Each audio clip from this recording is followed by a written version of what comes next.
Welcome to our beginner's guide to crocheting. Whether you're looking for a new hobby or a creative outlet, crocheting is a fantastic skill to learn. In this video, we'll cover everything you need to get started, from essential materials to easy projects for beginners. First things first, let's talk about the materials you'll need. You'll require 1. Crochet hooks. These come in various sizes, indicated by letters or millimeters. For beginners, I recommend starting with a medium-sized hook, around 5.0 millimeters, USH, 8. 2. Yarn. Choose a smooth, medium-weight yarn in a light color for better visibility. Acrylic yarn is a great option for beginners as it's easy to work with and budget-friendly. 3. Scissors. You'll need a sharp pair of scissors for cutting yarn. 4. Yarn needle. This is used for weaving in ends and finishing your projects neatly. Stitch markers, optional. These can help you keep track of your stitches, especially in more complex patterns. Now that you have your materials, let's talk about how much yarn to purchase. For beginners, I recommend starting with 1 or 2 skeins, balls, of yarn, each containing around 100 to 200 yards. This should be plenty for practicing basic stitches and completing simple projects. Be sure to select an inexpensive worsted weight yarn to use. You may be reworking and trying your skills a few times with this yarn. Yarn can be purchased online, in craft stores. Stores such as Walmart and Dollar Tree also carry yarn. Before we dive into the stitches, let's set up our workspace.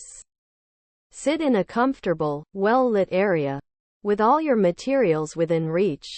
Now, grab your crochet hook and yarn, and let's begin. Step 1. Make a slipknot. To start crocheting, you'll need to make a slipknot. Hold the yarn in your hand, leaving a tail, and create a loop. Bring the yarn through the loop to form a slipknot. Slide the knot onto your crochet hook and tighten gently. Step 2. Chain stitch.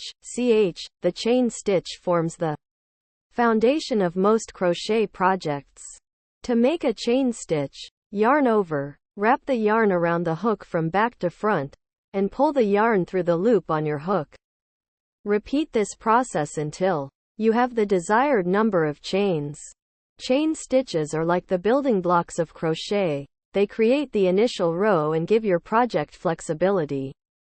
Step 3. Single crochet. SC. Now, let's move on to the single crochet stitch. Insert your hook into the second chain from the hook, yarn over, and pull up a loop. Yarn over again and pull through both loops on the hook. Single crochet. Stitches create a dense fabric and are commonly used in many crochet projects.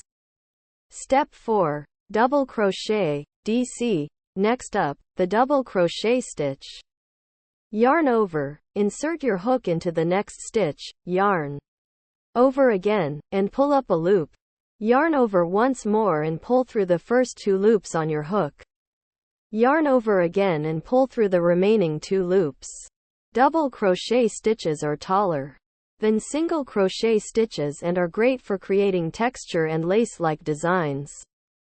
Step 5. Practice. Practice. Practice.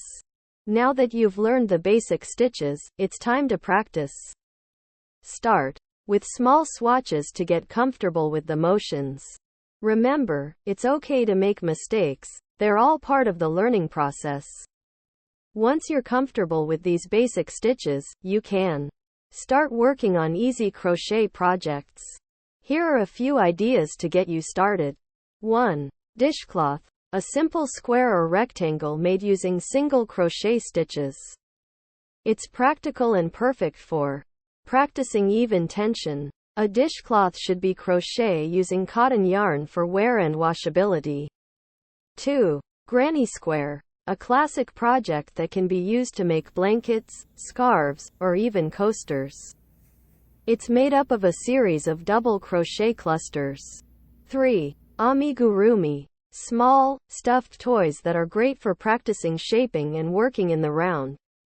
Start with something simple like a basic animal or character. A scarf or a baby blanket is also an easy project to start crocheting. Remember, practice makes perfect. Don't be afraid to make mistakes, they're all part of the learning process. And don't forget to have fun and get creative with your projects. That wraps up our beginner's guide to crocheting. I hope you feel inspired to pick up your hooks and start creating. If you enjoyed this video, don't forget to like, comment, and subscribe for more crochet tutorials and inspiration.